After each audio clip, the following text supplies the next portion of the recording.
In a small village surrounded by golden fields lived a family of four: a father, a mother, their young son, and the father's aging father, a frail grandfather named Soto. Grandfather Soto once had strong hands, a powerful voice, and a gentle smile that warmed the home. But age changed him. His hands shook, his eyesight dimmed, and his steps grew slow. The family tried to be patient, at first. But as months passed, things grew tense. One evening during dinner, Soto's trembling hands caused him to drop his bowl. The rice spilled across the floor, and the ceramic bowl shattered. The father sighed loudly.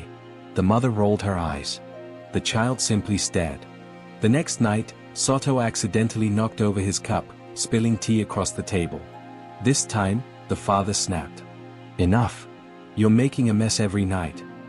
Soto apologized quietly, but the father wouldn't hear it.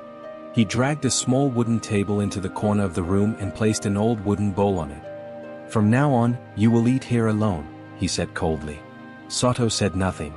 He only nodded gently, tears forming in his eyes. And so, the old man ate alone, separated from the family he once cared for, the people he loved more than his own life. The grandson, a bright boy of 7, watched silently as his grandfather ate in the corner every evening. He noticed how Soto struggled with the wooden bowl, how he wiped his tears when no one was looking. He noticed how empty the room felt without his grandfather's presence at the table. One afternoon, when the parents returned from work, they found their son sitting on the floor carving something from a block of wood. "What are you making?" the father asked. The boy smiled brightly. "A wooden bowl." The father laughed. "Oh really? And what will you use it for?" The boy replied innocently. "For you and Mama, when you are old like Grandpa." The room fell silent. The parents froze. The boy continued carving happily, completely unaware of the earthquake he had triggered in their hearts. The father's face turned pale. The mother's eyes welled with tears. In that moment, they realized a painful truth. Children learn from what you do, not what you say. And the way you treat others is the way they will someday treat you. Without a word, the father walked to the corner of the room. Grandfather Soto sat there quietly, eating with trembling hands. The father knelt beside him.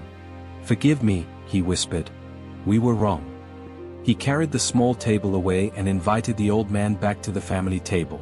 The mother held Soto's hands gently and said, "Please sit with us." And from that evening on, the family ate together.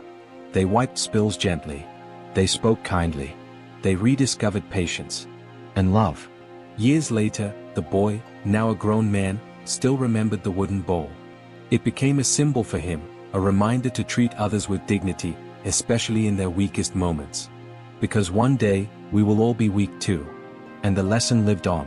How you treat the elderly is how your children will treat you.